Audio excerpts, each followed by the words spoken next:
Mbote na balandi nyoso ya magazine to komi wapi na ebisa abino toujours soko lingi ozwa information ya solo soko lingi ozala mpenda o sentiment mwa sérieux na remesara toujours bato baza adhérer na compte YouTube na biso to komi wapi oyo mwana mboka Eliezer Tambwe asalela bino o lelo honorable to monaki la muka to monaki ba leader na bango mais on a ebi même na Bible bato basangana mais leader azalaka moko. Si c'est vrai, le leader à la Mouka va passer charge dans mon amboka Moïse Katumbi Chapwe. Otobenga toujours, boyebi abanda masolo à maboko pembe bandi le loté. Tobenga raé corbeau pourquoi? Parce que dans mon tout cas toujours pembe.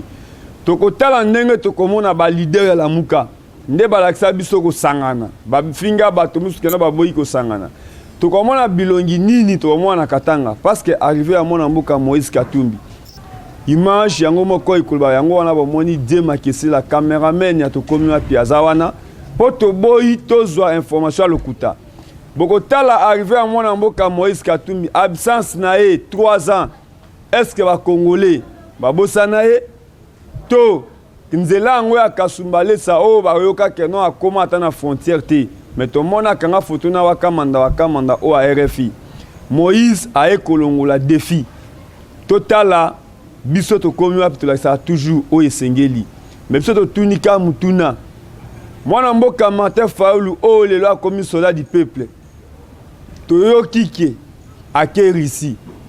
pona nini ake koyamba leader ya la muka te pona minute Moïse za leader ya Assam mais la muka za une plateforme électorale mais lelo bato babengaki Moïse Katumbi italien ba chaîne télévision nyonso o efingisa ki Moïse et que la soni bozonga sko na vérité biso to kenda mbangu te mais tozalaka chepo en même temps bobenga bolobaka na batu pona base ke bakundi mwana mboka héros vivant les pères de la démocratie na 4 personnes boyoka ta soniti nde bobenga Moïse italien mais Moïse azozonga na Congo arrivé à Chesco Francis Kalombo solution na yebi ke na funa batebe ba okima mbangu pona yebi Francis azanani na funa d'ici là tokokita na base ya Francis Kalombo oyo ayebi je koko mulumba e Francis Kalombo nani abosana ba événement na bango na ebsika no bobo santé raconte ya les 15 ya RDC Monde maman Pauline a redéplacé bino nyonso na kolinga bolanda d'abord ndenge ye moko initiateur ya RDC Monde mwana mboka Eliezer Tambwe honorable ndenge a communiquaki pour na raconte ya les 15 na cadre ya RDC Monde eza eloko na ngai eza eloko na yo eza eloko na biso RDC Monde makamba politique ezate pas question de couleur RDC Monde eza lisanga ya ba congolais o bazana makila Congo na mitema na Congo parce qu'il faut faire la part des choses même les prises de position politique ya monsieur Tambwe ezali ko engager RDC Monde te RDC Monde eza apolitique RDC Monde, ça n'a rien à voir avec la tendance au tribu, au banini, te, ezakunate. RDC Monde, Mama Pauline Lumumba, azali koyebi sa bandeko, nyonso bakolanda, nyonso bazali banda na bao bazana kati. Que le 15 juin, Mama Mabanza Francisca, na papa Jibe Lubangi, bako organiser milulu munene pona koyamba RDC Monde na Lausanne tozana kati ya Suisse soki nzamba sungi na kozala wana ouais soki nzambe asungi na kozala na Lausanne kuna organisation ya munene zo salema pona soirée moko kafu zo benga ngo soirée na elobeli mais eza manifestation ko banda 15h kosi la 22h ba ndeko tout ba congolais ba membre ya RDC Monde même ba on nanu baza ba membre ya RDC Monde ti tokutana na Lausanne le 15 juin ya mbula oyo na initiative ya mama Mabanza Francisca na papa Jibe Lubangi ba ko organiser milulu munen pona bandeko ba ko comprendre à l'occasion de tokotunana RDC Monde angweza kana musala nini RDC Monde angweza kanini mbongo ya RDC monde kosala nini mécanisme ya kobimisa mbongo yango eza ndenge nini kotia mbongo yango ezalaka ndenge nini. Donc bamituna nyonso oyo boza nango na mutu, la réponse ça sera na rencontre ya le 15 juin 2019 na Lausanne. Kuna mama Mabanza Francisca azoyamba biso na papa JB Lubangi. Adresse ekozala na église Saint-Paul, avenue de France 41 bis 1004 Lausanne, na 100 mètres ya hôpital de l'enfance. Donc tokokuta na wana na église Saint-Paul na avenue de France 41 bis 1004 Lausanne, à 100 mètres ya hôpital de l'enfance. Ceux qui ont un posa ya ko contacter pour na kozwa déjà ba contact ozwa ba précision ko réserver place parce que batu bakoya ebele okoki ko senga okoki ko benga mama Mabanza Francisca na numéro oyo plus 41 78 76 136 75 plus 41 78 76 136 75,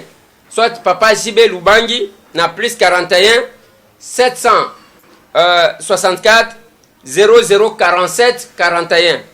plus 41 764 0047 41. Donc au Bengi adresse yango wana tokokutana na mois de juin, le 15 juin 2019 na ngonga ya 15h to bandi tokozala na Lausanne na avenue de France 41 bis tozakuna okoti ezana 1004 kuna na Lausanne à 100 mètres à hôpital de l'enfance tokokutana kuna toutes les questions ekozwa biano kuna. Merci. Après Kolanda na esino keno awande place toujours tolobelaka o abiso net biso bato tokomi wapi tomi tungisa makasusu te parce que tout ça toujours kombo ya JFM service eza pasi motalinga tinde la zolozolo eloko Amos Lubaki to atinde la magazine to komi wapi ya général eloko tozanga agence po tozana agence ka moko JFM service lo lengeni na sala musala na poto na ebisa bino keno carte échangée JFM service au sala ka musala ndenge nini. Merci Zarande na loba na bino ya JFM service ndena lobaki ke tokomi na système à chaque 12 jours toi na conteneur. Donc awa tiko to charger bar 29. Donc bar 29 liso na ngo sili lelo. Week-end prochain ezoya to beta bar 30. Ba o nyonso bazana besoin que les vacances. JFM service a ici vino ke non chaque 12 jours toi na conteneur. Donc awa so botali be toi na kata JFM service kande na bana bino ke non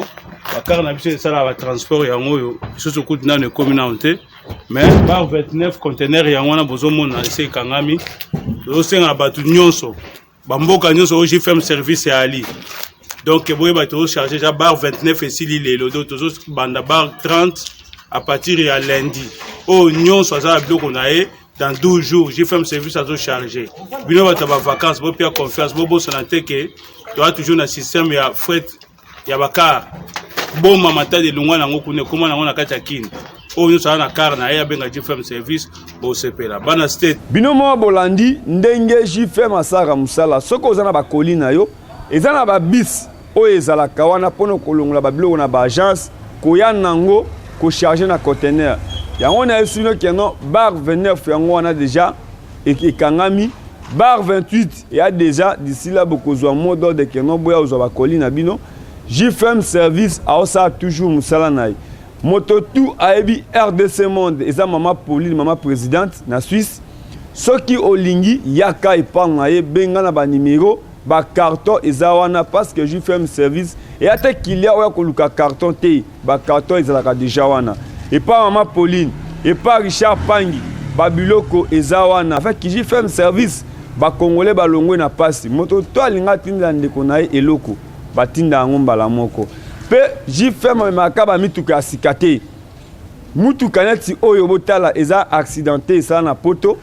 ezo pelate eza même na frete mais lokola mutaza na souci ya kotinda bandeko na ye mutuka JFM service amemi yango ça dit à partir à lelo désormais n'est-ce pas Schengen o alingi atinda bandeko na ye mutuka kende et pas JFM service États-Unis ndenge moko d'ici là moi aux États-Unis mais na minute azana Bundes c'est-à-dire en Allemagne JFM a ça toujours musala ya on a subino soko moni bis ya baba JFM service ezaité pour JFM service na ba logo na ye azana mituka na ye ne place oyo diaspora nyoso buza fier parce que JFM a recevoir batuti ya on a lobby ki na mona mboka Prosper na lobby na États-Unis professeur Jambele na yebi ke oza o abiso biso to komi wapi to salema pona polémique te to salama pona musala toza fier na bato toujours baza adhérer na compte YouTube pose bozwaka information ya solo merci.